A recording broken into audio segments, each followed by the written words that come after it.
ನಾವು ಬಿಜಾಪುರದಿಂದ ಬಂದಿದ್ದೀವಿ. ನನ್ನ ಹೆಸರು ಸುನಿತಾ ಮೋರೆ ಅಂತ. ನಾವು ಬಿಜಾಪುರದಿಂದ ಸುಮಾರು 200 ಜನ ಇವತ್ತಿನ ಈ ಒಂದು ಹೋರಾಟಕ್ಕೆ ಬಂದಿದ್ದೀವಿ. ನಮ್ಮ ಮುಖ್ಯ ಬೇಡಿಕೆಗಳೇನಪ್ಪ ಅಂತಂದರೆ, ನಮ್ಮ ದೇವದಾಸಿ ತಾಯಂದಿರಿಗೆ ಏನು ಪಿಂಚಣಿ ಇದೆ ಅದು 2000 ಇದೆ, ಅದು ಕೂಡ ತಿಂಗಳ ಬರೋದಿಲ್ಲ. 3 ತಿಂಗಳಿಗೊಮ್ಮೆ 4 ತಿಂಗಳಿಗೊಮ್ಮೆ ಬರುತ್ತೆ. ಅದು 5000 ಆಗಬೇಕು. ಮತ್ತು ಅದು ತಿಂಗಳ ಅವ್ರ ಅಕೌಂಟಿಗೆ ಜಮಾ ಆಗಬೇಕು. ಎರಡನೇದೇನಪ್ಪ ಅಂತಂದ್ರೆ, ತುಂಬ ಜನ ನಮ್ಮ ನಗರದಲ್ಲಿರುವಂಥ ದೇವದಾಸಿ ತಾಯಂದಿರಿಗೆ ಮನೆ ಇಲ್ಲ. ಮತ್ತು ಅವರೀಗ ಒಂದು ಪ್ಲಾಟ್ ತೊಗೊಂಡು ಮನೆ ಕಟ್ಟುವಂಥ ಪರಿಸ್ಥಿತಿಯಲ್ಲಿ ಇಲ್ಲ. ಯಾಕಪ್ಪ ಅಂತಂದರೆ, ಎಷ್ಟೋ ಜನ ಇನ್ನೂ ಕೂಡ ಭಿಕ್ಷೆ ಬೇಡಿ ತಿಂತಾರೆ, ಎಷ್ಟೋ ಜನ ಕಸ ಮುಸ್ರೆ ಮಾಡಿ ತಿಂತಾರೆ. ಅಂಥವರು ಈ ಒಂದು ಕಾಲಮಾನದಲ್ಲಿ ಒಂದು ಸೈಡ್ ತೊಗೊಂಡು ಮನೆ ಕಟ್ಟುವಂಥ ಪರಿಸ್ಥಿತಿ ಇಲ್ಲ. ಅದಕ್ಕೆ ಅವರಿಗೆ ಆಶ್ರಯ ಯೋಜನೆ ಅಥವಾ ಬೇರೆ ಯಾವುದೇ ಯೋಜನೆ ಅಡಿಯಲ್ಲಿ ಅವರಿಗೆ ದೇವದಾಸಿ ತಾಯಂದಿರಿಗೆ ಮನೆ ಕೊಡಬೇಕು. ಮತ್ತು ಹಳ್ಳಿಯಲ್ಲಿ ಕೂಡ ತಾಯಂದಿರಿಗೂ ಕೂಡ ಒಂದು ನಿವೇಶನ, ಕಟ್ಟಡಕ್ಕೆ ಇರ್ಬೋದು ಅಥವಾ ನಿವೇಶನ ಕೊಡುವಂಥ ವ್ಯವಸ್ಥೆಯನ್ನು ಈ ಒಂದು ಸರ್ಕಾರ ಮಾಡಬೇಕು. ಮೂರನೇದಾಗಿ, ನಮ್ಮ ದೇವದಾಸಿ ತಾಯಂದಿರ ಮಕ್ಕಳು ಎಜುಕೇಷನ್ ಮಾಡ್ತಾಯಿದ್ದಾರೆ. ಒಂದು ಹೈಯರ್ ಎಜುಕೇಷನ್ ಮಾಡಿ, ಯಾರು ಡಾಕ್ಟರ್ ಆಗ್ತಾಯಿದ್ದಾರೆ, ಯಾರು ಇಂಜಿನಿಯರ್ ಆಗ್ತಾಯಿದ್ದಾರೆ. ಆದರೆ ಅವರ ದುಡಿಮೆಯಲ್ಲಿ ಮಕ್ಕಳನ್ನು ಈ ಮಟ್ಟಕ್ಕೆ ಎಜುಕೇಷನ್ ಮಾಡೋದು ತುಂಬ ಕಷ್ಟ. ಅಲ್ಲಿ ಇಲ್ಲಿ ಕೇಳಿ ಸ್ಪಾನ್ಸರ್ ಮಾಡಿ ಮಾಡುವಂಥದ್ದು ಅಂಥ ದಾನ ಧರ್ಮ ನಮಗೆ ಬೇಡ.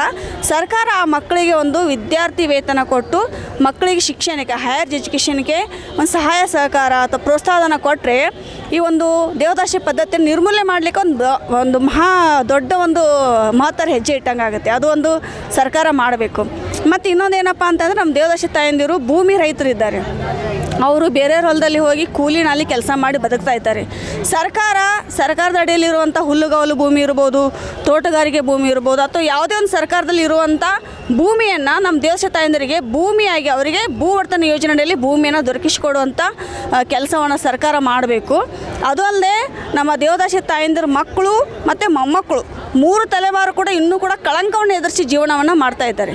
ಅದು ಹೋಗಲಾಡಿಸ್ಬೇಕಪ್ಪ ಅಂತಂದ್ರೆ ಅವ್ರಿಗೂ ಕೂಡ ಒಂದು ಆರ್ಥಿಕ ಸ್ವಾವಲಂಬನೆ ಯೋಜನೆಗಳನ್ನು ಜಾರಿಗೆ ತರಬೇಕು. ಮುಖ್ಯವಾಗಿ ನಮ್ಮ ದೇವದಾಸಿ ತಾಯಂದಿರು ಆರ್ಥಿಕವಾಗಿ ತುಂಬ ಹಿಂದುಳಿದಿದ್ದಾರೆ. ಈಗಲೂ ಕೂಡ ಭಿಕ್ಷೆ ಬೇಡ ತಿಂತಾ ಇದ್ದಾರಪ್ಪ ಅಂದರೆ ಇನ್ನೂ ಶೋಚನೀಯ ವಿಚಾರ. ಮತ್ತು ಎಷ್ಟೋ ಜನ ದೇವದಾಸಿ ತಾಯಂದಿರು ಅನಾರೋಗ್ಯ ಪೀಡಿತರಿದ್ದಾರೆ, HIV ಪೀಡಿತರಿದ್ದಾರೆ. ಅವರಿಗೆ ಒಂದು ಆರೋಗ್ಯ ವಿಮೆ ಕೊಡುವಂಥ ಯೋಜನೆಗಳು ಕೂಡ ಸರ್ಕಾರ ಮಾಡಬೇಕು. ಈ ರೀತಿ 24 ಬೇಡಿಕೆನ ಇಟ್ಕೊಂಡು ನಾವು ಬಂದಿದ್ದೀವಿ. ಯಾಕೆ ಪದ್ಧತಿ ನಿರ್ಮೂಲನೆ ಆಗ್ತಾ ಇಲ್ಲ? ಏನು ಯಾಕಪ್ಪ ಅಂತಂದರೆ, ಸಮಾಜದಲ್ಲಿ ಇನ್ನೂ ವ್ಯವಸ್ಥೆ ಏನಿದೆ ಏರುಪೇರು ಇದೆ ಸರ್. ಈಗ ನೋಡಿ, ಒಂದು ಹಳ್ಳಿಯಲ್ಲಿ ಏನು ಜಮೀನಿದೆ ಅದು ದೊಡ್ಡ ಜನಾಂಗದವ್ರಿಗಿದೆ, ಕುಲಕರ್ಣಿ ಗೌಡ್ರು ಅವರಿಗಿದೆ. ನಮ್ಮ ತಾಯಂದಿರಿಗೆ ಭೂಮಿ ಇಲ್ಲ, ಅವರು ದುಡ್ಕೊಂಡು ತಿನ್ನಬೇಕು. ಮತ್ತು ಅವರು ಈ ಒಂದು ಭಕ್ತಿ ಭಯ, ದೇವ ಭಕ್ತಿ ಅನ್ನೋದು ಅವ್ರ ನರನಾಡಿಯಲ್ಲಿ ಇದು ಅಂದರೆ ಬೆರ್ತು ಹೋಗಿಬಿಟ್ಟಿದೆ. ಈ ಒಂದು ಧಾರ್ಮಿಕ ವಿಚಾರವನ್ನು ತಂದುಬಿಟ್ಟು ಅವ್ರಿಗೆ ಭಯ ಹುಟ್ಟಿಸಿ ಅವರಿಗೊಂದು ದೇವದಾಸಿ ಪದ್ಧತಿ ಬಿಡುವಂಥ ಒಂದು ವ್ಯವಸ್ಥೆಯನ್ನು ಈ ಒಂದು ಸಮಾಜ ಮಾಡ್ತಾಯಿದೆ. ಈಗಲೂ ಕೂಡ ಅಲ್ಲಿ ಇಲ್ಲಿ ಕದ್ದು ಮುಚ್ಚಿ ಕಾನೂನು ಬಾಹಿರವಾದ ಈ ಸಮಾಜ ದೇವದಾಸಿ ಪದ್ಧತಿಗೆ ನಮ್ಮ ಹೆಣ್ಮಕ್ಳನ್ನು ದೂಡ್ತಾ ಇದೆ. ಆದರೆ ಅದು ಎಲ್ಲಿ ಬೆಳಕಿಗೆ ಬರ್ತಾಯಿಲ್ಲ. ಬೆಳಕಿಗೆ ಬರೋಷ್ಟರಲ್ಲಿ ಆ ಹೆಣ್ಮಕ್ಳ ಜೀವನನೆಲ್ಲ ಮುಗಿದೋಗಿರುತ್ತೆ. ಆದ್ದರಿಂದ ಇದೊಂದು ಸಂಪೂರ್ಣವಾಗಿ ನಿರ್ಮೂಲನೆ ಆಗಬೇಕಾಗಿತ್ತಪ್ಪ ಅಂತಂದರೆ, ಇಡೀ ಸಮಾಜ, ಸರ್ಕಾರದ 33 ಇಲಾಖೆಗಳು ಕೂಡ ಜವಾಬ್ದಾರಿ ವಹಿಸ್ಕೊಂಡು ಒಂದು ದೇವದಾಸಿ ಪದ್ಧತಿ ನಿರ್ಮೂಲನೆ ಮಾಡಲಿಕ್ಕೆ ಕೈ ಜೋಡಿಸಿದಾಗ ಮಾತ್ರ ಇದು ಸಾಧ್ಯ ಆಗ್ತದೆ. ಇಷ್ಟು ವಿಚಾರ. ಇದೇ ವಿಚಾರಕ್ಕೆ ಸಂಬಂಧಪಟ್ಟಂತೆ ಇಲಾಖೆನೂ ಇದೆ, ಅದೇನು ಕೆಲಸ ಮಾಡ್ತಾ ಇದೆಯಾ ಇಲ್ವಾ? ಏನು ಇಲಾಖೆ ಕೆಲಸ ಮಾಡುತ್ತೆ ಸರ್, ಮಾಡಲ್ಲ ಅಂತಲ್ಲ. ಆದರೆ ಅವ್ರ ಗಮನಕ್ಕೆ ಬಂದಾಗ ಮಾಡ್ತಾರೆ. ಅವ್ರು ಏನು ಮಾಡ್ತಾರಪ್ಪ ಅಂತಂದರೆ, ಕೇವಲ ಒಂದು ಕಾಗದ ಪತ್ರಿಕೆಗೆ ಬಿಟ್ಟರೆ ಒಂದು ದಾಖಲಾತಿಗೆ ಮಾತ್ರ ಕೆಲಸ ಆಗುತ್ತೆ ಹೊರತು ನಿಜವಾಗ್ಲೂ ಅರಿವು ಮೂಡಿಸುವಂಥ ಕಾರ್ಯಕ್ರಮ ಈ ಇಲಾಖೆ ಮಾಡ್ತಾಯಿಲ್ಲ ಸರ್. ಮನೆಗೂ ಹೋಗಿ ಸುದ್ದಿ ಮುಟ್ಟಿಸುವಂಥ ಕೆಲಸ ಈ ಸರ್ಕಾರ ಮಾಡ್ತಾ ಇಲ್ಲ. ಏನು ಮಾಡ್ತಾ ಇದೆ, ಒಂದು ಪ್ರಾಜೆಕ್ಟ್ ಬರುತ್ತೆ, ಇದು ಮಾಡಿಬಿಡ್ತಾರೆ. ಅವ್ರು ನಮಗೆ ಒಂದೇನೋ ಕಾಟಾಚಾರಕ್ಕೆ ಒಂದು ಫೋಟೋ ತೆಗೆದು ಒಂದು ದಾಖಲಾತಿ ಮಾಡಿ ಒಂದು ಪ್ರೆಸ್ ರಿಪೋರ್ಟ್ ಮಾಡಿ ಹಾಕ್ತಾರೆ ಹೊರತಾಗಿ ನಿಜವಾಗ್ಲೂ ಮನೆಗೆ ಹೋಗಿ ಈ ಒಂದು ಪದ್ಧತಿ ಬಗ್ಗೆ ಅಥವಾ ಈ ಸರ್ಕಾರದ ಯೋಜನೆಗಳ ಬಗ್ಗೆ ಸರ್ಕಾರ ಕಾರ್ಯಕ್ರಮ ರೂಪಿಸ್ತಾ ಇಲ್ಲ. ಈಗಲೂ ಕೂಡ ಸರ್ಕಾರ ಈ ಒಂದು ವ್ಯವಸ್ಥೆಯನ್ನು ತಡೆಗಟ್ಟಲಿಕ್ಕೆ ವಿಫಲ ಆಗಿದೆ ಅಂತ ನಾವು ಹೇಳ್ಬೋದು. ಬೇಡಿಕೆಗಳು ಈಡೇರಿದ್ರೆ ಇವತ್ತು ನಾವು ಮಳೆ ಗಾಳಿ ಅನ್ನೋದೇ ಸುಮಾರು 5000 ಜನ ಸೇರಿದ್ದೀವಿ. ಇನ್ನು ಮುಂದಿನ ದಿನದಲ್ಲಿ ಸುಮಾರು ಹೆಚ್ಚಿನ ಜನ ನಾವು ಸೇರಿ ಇನ್ನೂ ಉಗ್ರವಾದ ಹೋರಾಟವನ್ನು ನಾವು ಮಾಡಲಿಕ್ಕೆ ತಯಾರಿದ್ದೀವಿ.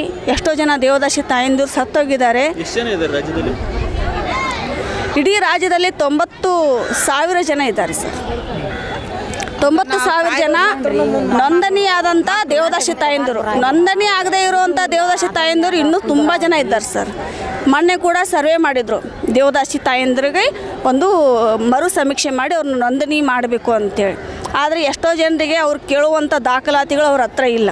ಮೊಬೈಲ್ ನಂಬರ್ ಲಿಂಕ್ ಆಗಬೇಕಂತ ಹೇಳ್ತಾರೆ. ಕೆಲವೊಬ್ಬರು ಮನೆಯಲ್ಲಿ ಮೊಬೈಲೇ ಇಲ್ಲ, ಮತ್ತು ಕೆಲವೊಬ್ಬರು ವಲಸೆ ಹೋಗಿದ್ದಾರೆ. ಅವ್ರ ಹತ್ರ ಅಲ್ಲಿ ಒಂದು ಡಾಕ್ಯುಮೆಂಟು ಇಲ್ಲಿ ಒಂದು ಡಾಕ್ಯುಮೆಂಟು ಸರಿಯಾದ ಆಧಾರ್ ಕಾರ್ಡ್ ಇಲ್ಲ, ಅವ್ರ ಹತ್ರ ಅವ್ರು ಕೇಳಿರುವಂಥ ದಾಖಲಾತಿಗಳಿದೆ. ಇಲ್ಲದೇ ಇರೋ ಕಾರಣ ಎಷ್ಟೋ ಜನ ಸರ್ವೇದಿಂದ ಹೊರಗೆ ಉಳಿದಿದ್ದಾರೆ. ಸರ್ವೆಯಲ್ಲಿ ಎಲ್ಲರೂ ಕೂಡ ಇನ್ನೂ ಒಳಗೊಂಡಿಲ್ಲ. ಸರ್ವೆ ಇನ್ನೊಮ್ಮೆ ಆಗಲೇಬೇಕು. ಸೂಕ್ಷ್ಮವಾಗಿ ಒಂದು ನಾನು ದೇವದಾಸಿ ಅಂತೇಳಿ ಯಾರು ಮುಂದೆ ಬರ್ತಾರೆ ಅವ್ರು ದೇವದಾಸಿ ಅಂತ ನೋಂದಣಿ ಮಾಡ್ಕೋಬೇಕು. ಅವ್ರ ಸಮಾಜದಲ್ಲಿ ಬದುಕಲಿಕ್ಕೆ ಅವ್ರಿಗೆಲ್ಲ ಏನೆಲ್ಲ ನೋಂದಣಿ ಮಾಡಿದರೆ ಸಂಖ್ಯೆ ಜಾಸ್ತಿ ಆಗೋಗುತ್ತಲ್ಲ. ನೋಡಿ ಸರ್, ನಾವು ಕೇಳುವಂಥ ಪ್ರಶ್ನೆ ಏನಪ್ಪ ಅಂತಂದರೆ, ಈ ಒಂದು ವಿಚಾರದಲ್ಲಿ ಈ ಒಂದು ವರ್ಷದಲ್ಲಿ ಎಲ್ಲೆಲ್ಲಿ ಯಾರ್ಯಾರು ಇದ್ದಾರೆ ದೇವದಾಸಿ ಹೆಣ್ಮಕ್ಳು, ಯಾರು ದೇವದಾಸಿ ಹೆಣ್ಮಕ್ಳು ಅಂತ ಮುಂದೆ ಬರ್ತಾರೆ ಎಲ್ಲ ನೋಂದಣಿ ಮಾಡಿಬಿಡಿ. ಇದು ಕೊನೆಯ ನೋಂದಣಿ ಅಥವಾ ಕೊನೆಯ ಸರ್ವೆ ಅಥವಾ ಕೊನೆ ಒಂದು ಸಮೀಕ್ಷೆ. ಇದರ ನಂತರ ಮತ್ತೆ ನೀವು ದೇವದಾಸಿ ಬಿಡುವಂಥ ಕಾರ್ಯಕ್ರಮ ಬರೋದೇ ಇಲ್ಲ, ಮತ್ತೆ ಹೊಸ ದೇವದಾಸಿ ಹೆಣ್ಮಕ್ಳು ಹುಟ್ಟುಕೊಳ್ಳುವಂಥ ಚಾನ್ಸೇ ಇಲ್ಲ.